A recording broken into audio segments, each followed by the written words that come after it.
En quelques mots, à ma vie professionnelle, donc j'ai été chargé de mission au cabinet de M. Haby pendant quelques mois. Ensuite, j'ai été chargé de cours à la Sorbonne pendant 6 ans, en charge de l'organisation et des stratégies d'entreprise. Et puis je suis rentré au Conseil national du patronat français en 1986, où j'ai été sous-directeur chargé des petites et des moyennes entreprises et du logement. Ensuite, je suis parti en province comme directeur général d'un établissement public, la Chambre de commerce de Lorraine, et je suis revenu à Paris comme délégué général de la Fédération des agents immobiliers. Alors depuis que je suis en retraite, je suis président d'audience au Conseil des prud'hommes de Paris et colonel de gendarmerie, de réserve, de défense et de sécurité. On pense connaître les valeurs de la République. Alors certes, on les connaît, c'est liberté, égalité, fraternité. Mais les valeurs de la Ve République ne sont pas celles-ci. Dans le texte de la Constitution, vous ne voyez pas apparaître le mot valeur. On parle de fondements.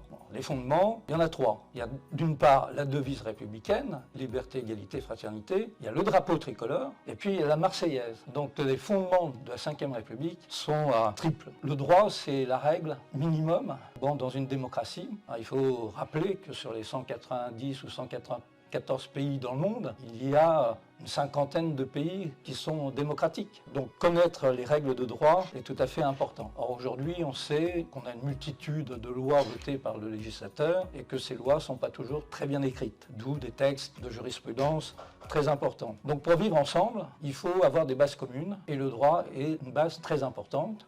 Quand on analyse bien ce que sont les fondements de la Ve République, la question qu'on peut se poser légitimement, c'est comment les transmettre. Les transmettre à qui? Les transmettre où? Les transmettre à quel prix? Ce sont de véritables questions que se sont posées deux députés de l'Assemblée nationale il y a 2 ans. Puis on peut s'interroger également sur qui incarne le mieux ces valeurs. Alors naturellement, c'est le président de la République qui incarne les valeurs de la République. Mais il y a d'autres personnages ou d'autres personnalités dans notre pays qui les incarnent